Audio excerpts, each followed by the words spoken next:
अब हम पढ़ेंगे बिहारी जी के दोहे। कनक कनकते 100 गुनी, मादकता अधिकाय। वह खाए बौराए है, यह पाए बौराए। कनक का अर्थ होता है धतूरा और कनक का दूसरा अर्थ होता है सोना। मादकता का अर्थ होता है नशा, बौराए का अर्थ होता है पागल हो जाना। इस दोहे में महाकवि बिहारी जी कहते हैं कि धतूरे की तुलना जो है वो सोने से की है उन्होंने। वो कहते हैं कि जो सोना होता है उसमें धतूरे से कहीं अधिक नशा होता है, क्योंकि धतूरे को खाने पर नशा होता है पर सोने को सिर्फ अपने पास पा लेने पर ही नशा हो जाता है।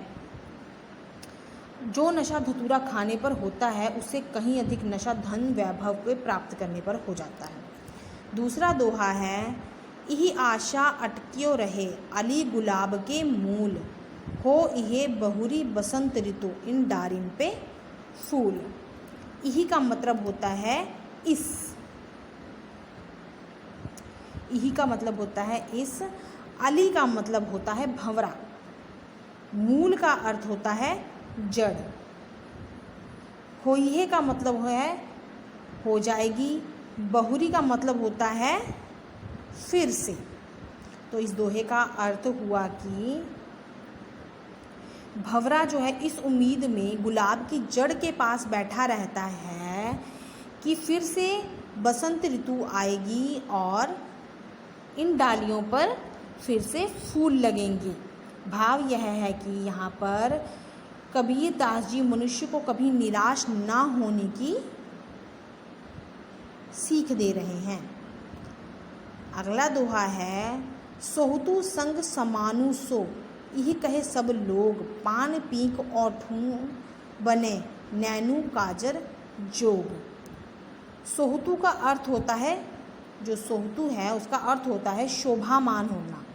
संगु का अर्थ होता है समान। यहे का अर्थ होता है यही और काजर का अर्थ होता है काजल।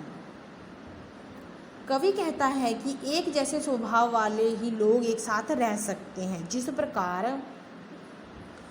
पान के पीक की जो लालिमा है वो मनुष्य के होंठ पर बनी रहती है और जो काजल है वो मनुष्य की आँखों में सुशोभित होता है, क्योंकि पान की पीक की लालिमा होठों के लिए और काजल आँखों के लिए ही बना है। गुनी गुनी सब कहे, निगुनी गुनी न होत, सुनियो कहीं तरु अर्क ते, अर्क समान उदोत। यहाँ पर गुणी जो है उसका मतलब है गुणवान। कहे का अर्थ होता है कहने से, निगुणी का अर्थ होता है गुणहीन, जिसमें कोई गुण नहीं होता। तरु हो गया वृक्ष, अरक्ते का अर्थ होता है आग के, आग जो पौधा होता है आग का वो। अर्क का यहाँ पर अर्थ होता है सूर्य को जो अर्क दी जाती है। उदोत का अर्थ होता है प्रकाशवान। तो कवि यहाँ पर सबसे कहते हैं कि सब लोगों के द्वारा किसी गुणहीन व्यक्ति को, अर्थात वो व्यक्ति जिसमें कोई गुण नहीं होता है, उसे गुणी गुणी कह देने से वह गुणवान नहीं बन सकता, क्योंकि कहीं यह नहीं सुना है कि आक के वृक्ष से भी सूर्य के समान प्रकाश या फिर उजाला निकले। जैसे आग कहने से आग का वृक्ष अर्क अर्थात सूर्य नहीं बन जाता, उसी प्रकार एक गुणहीन व्यक्ति को बार बार गुणवान कहने से वह गुणवान नहीं बन सकता।